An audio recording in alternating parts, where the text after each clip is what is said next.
watch baseball and drink beer all day. Sounds like a reasonable request to me. Instead, George W. Bush ended up being chosen as leader of the free world. Twice. That's Oliver Stone's surprisingly fair and balanced take on the president, who truly needs no further parody. I wish you would have given me this written question beforehand, John, so I could prepare for it. Bush is an easy target anyway, and he inadvertently supplies enough ammunition on his own. John, I'm sure historians will say, gosh, I wish he could have done better, this way or that way. From the earliest announcements about the film, it seemed inevitable what we'd be in for. I hope, an evisceration.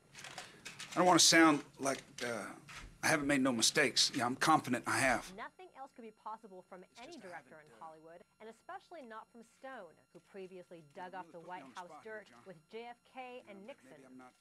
Instead, Stone's come up with a rather conventional biopic, albeit one about a person whose decisions have affected the entire planet for the past 8 years.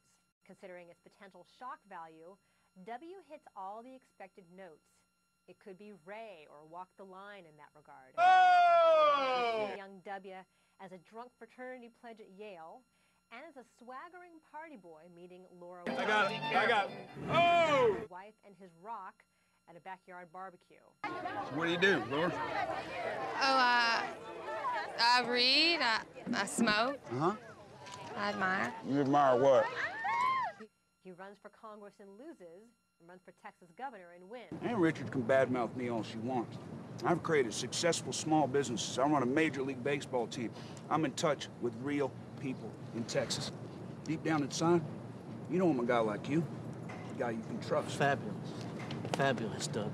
What it all comes down to is who Joe Voter wants to sit down and have a beer with. And guess who that is? Just remember to make mine non-alcoholic. He loses the booze and finds the Lord. Stone, working from a script by Stanley Weiser, doesn't shed much new light on the 43rd U.S. president, and he often tries to explain away Bush's flaws with pop psychology insights about daddy issues. Try it, old man. Go ahead, take a swing. Hey, hold that! But he makes his even-handed case in entertaining fashion. As Bush himself, Josh Brolin certainly gets the innate humor within the frequent buffoonery, and he's got the voice and the demeanor down pat.